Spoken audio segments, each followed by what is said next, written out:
Here we are back to Mr. Tucket by Gary Paulson. We're at chapter 19 and 20. You remember they're running from the Indians at this point. It was almost as if the storm had been waiting for them. Mr. Grimes led, pulling two pack horses, and Francis followed, pulling two more out into the prairie away from the mouth of the canyon, and the snow took on more force, coming so fast that it quickly covered the horses and packs. Francis looked back and could see no trace of any tracks. The snow blew in as fast as they were made, and he smiled. It was silly to keep going now, when surely their tracks would be blotted out by snow. Mr. Grimes rode on. To be sure, he eased the pace a bit. Impossible not to, the way the wind was driving at them, but he didn't stop. Another hour passed. The snow was heavier, thicker. It was hard for Francis to see the short 10 feet to Mr. Grimes. The temperature had dropped 10 or 15 degrees, and it was now near freezing. Francis took turns with his hands in handling the reins, holding one beneath his shirt, like this, like I'm doing here, one beneath his shirt, one beneath his shirt to warm, while the other got numb on the reins, and still they ran. The world became a mixture of thudding hooves, howling wind, and slashing snow. Twice Francis had to force himself to resist cutting loose the two pack horses following him. He had tied their lead lines around his waist, and they kept pulling at him, holding him back, snagging at him. There was no telling how long Mr. Grimes would have pushed on. He might have tried to ride the storm out, but finally the little mare decided for them. 1 second she was running almost smooth, and the next she was tumbling down under Francis, throwing him clear as she collapsed. He screamed, and luckily Mr. Grimes heard him. By the time the mountain man had wheeled and stopped, Francis was getting up from the snow. The mare was on her feet too, but sagging, and with her head nearly on the ground. She had run just short of breaking her heart. Francis loosened the pack horse's lines from his waist and looked up, throwing the snow and wind at the mountain man. Looked up through the snow and wind at the mountain man, who was still mounted. He could see the verdict on the man's frost-covered face. "No," Francis screamed. "I'm not leaving her." "Mr. Tucket, I'm not leaving her," Francis repeated. He knew how foolish it sounded. They were out in the open in a violent storm, but he was going to stay with his horse. He didn't care. She hadn't flinched when those 5 crows jumped him. He wasn't going to leave her to die in a blizzard just for a few beaver pelts. "Mr. Tucket, no!" Then a strange thing happened. From what Francis knew of Mr. Grimes, he half expected the trapper to go off and leave him alone, or hit him on the head and carry him. Mr. Grimes dismounted, hunched his back into the wind, and smiled. "I do declare, Mr. Tucket, you sure do pick the funniest times to be stubborn. I just hope that when I get down, you'll be this hot about staying around with me." Francis realized he was crying. He wasn't sure why. He was tired, but he had won, at least sort of won. There was a lot of snow and a lot of wind, and he was cold, but it wasn't that kind of crying. He just felt choked. He turned away. "And now, Mr. Tucket, if we're ever going to see what the world is like after this humdinger, we'd better get to work. Help me get these horses round."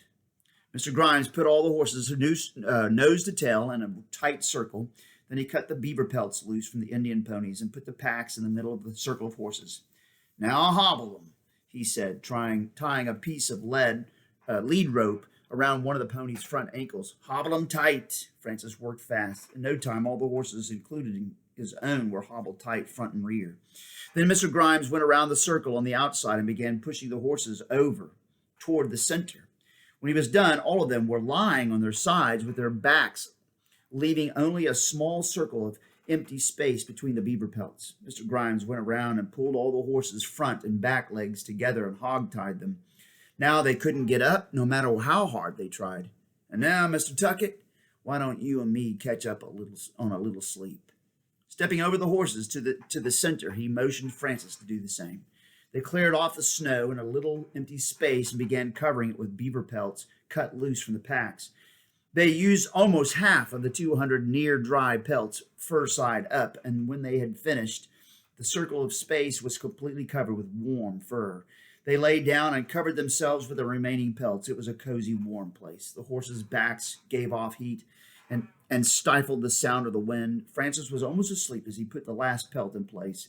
In a few seconds, just as he was drifting off, he heard the hoarse snore of the mountain man next to him.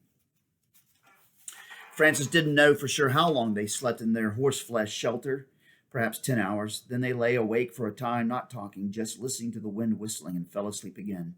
The second time he awakened, Francis could hear nothing but his own breathing and the gentle sighing of the horses. There was no wind, no lashing snow. He stretched as much as the cramped space would allow and felt Mr. Grimes move near him. "Well, Mr. Tucket," the mountain man said, "should we see what it's like outside?" Outside it was so white, so bright and dazzling that Francis had to close his eyes for a minute to keep from getting a headache.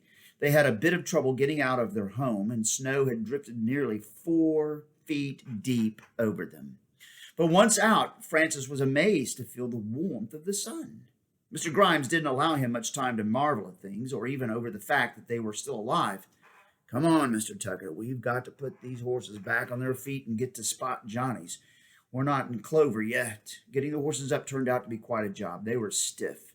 Mr. Grimes said the only reason they hadn't frozen to death was that the snow had made a sort of blanket around them, and before they could stand, the circulation had to be rubbed back into their legs. Once up, the mounts had to be walked back and forth through the snow to loosen them up some more. It was nearly an hour before Francis and Mr. Grimes loaded the beaver belts and started off.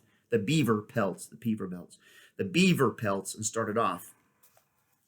They had ridden hard, even in the storm, and Francis was surprised to find that they were much farther along than he had thought. Well out of the main river valley, they had tried to follow out of the canyon country and back up in the plains. It was a good thing, too. The deep snow in the bottom of the valley made it almost impossible to ride, and the horses floundered again and again.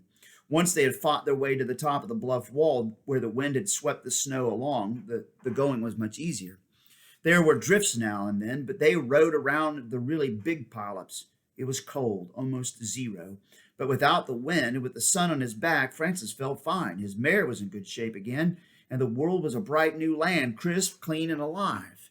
Steam boiled out of the pony's nostrils. They rode slowly most of the morning, letting the horses stop to graze now and then, and early in the afternoon, Mr. Grimes called a halt near a stand of brush. "Why are we stopping so soon?" Francis asked. We could make another 10 miles before dark." "And freeze to death, Mr. Tucket? They wouldn't find us until spring, if then.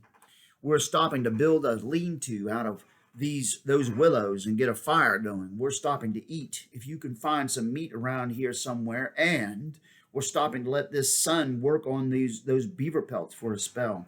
That take care of your question?"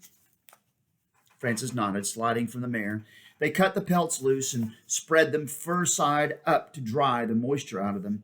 Then they tethered the horses, and Mr. Grimes took his knife and cut small willow poles for a shelter. Francis shouldered his rifle and ambled off in search of game. They had been seeing rabbits all morning, jackrabbits in the open places and cottontails in the brushy beds of the streams. In only a few minutes he had got 2 of the bigger jackrabbits and was carrying them back to camp. There he found a cozy 3-sided bungalow waiting with a roaring fire in the front of it. Mr. Grimes was standing near the fire, warming himself, and Francis smiled. It all looked like a picture his father had hung up in their barn back in Missouri. The picture showed an old lumberjack in the middle of the woods standing over a small fire, warming his hands and grinning, while in the background a bear was sneaking out of the lumberjack's tent with a side of bacon. "You're sure grinning a lot, Mr. Tucket," the mountain man said with a snort, "especially for someone who couldn't do any better than a couple of scruffy rabbits. I was sort of figuring on you bringing back an antelope or 2. Francis told him about the picture in the barn, and Mr. Grimes snorted again.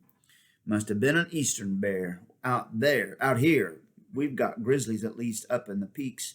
If a grizzly decided to take a side of bacon, he'd like as not take it over your body." While he talked, he was dressing out the rabbits and spitting them over the fire. Before long, they were sizzling and hissing. They ate quietly, the rabbit meat so tough, Francis thought his moccasins might be easier to chew. And after polishing off both rabbits, Mr. Grimes gathered up some of the pelts for the lean-to, while Francis led the horses to a clear spot nearby so they could graze. The afternoon turned to dark early, and with the darkness, they heaped wood on the fire and went to sleep wrapped in beaver pelts. The next morning, they were up before the sun. By first light, still stiff and a bit cold, they were riding. They rode at a good clip most of the day. By late afternoon, Francis could see smoke on the horizon. He pointed it out to Mr. Grimes. "I see it, Mr. Tucket, Spot Johnny's, unless I missed my guess or took a wrong turn somewhere. Only Only what? Only there seems to be a bit more smoke than there should. Let's see if we can get a run out of these ponies. He kicked Footloose in the ribs and upped his stride. Francis kneed his mare into a following gallop, and the pack horses kept up. There had been something different in the mountain man's voice, a hardness that wasn't usually there, not even when the crows had jumped them. Francis wasn't sure, but he thought it was the first time he'd ever heard Mr. Grimes sound even a little alarmed, and the smoke got thicker as they neared. Well, there you go. That was chapter 19 and 20. We'll pick up hopefully the last two tomorrow. See you then. Bye.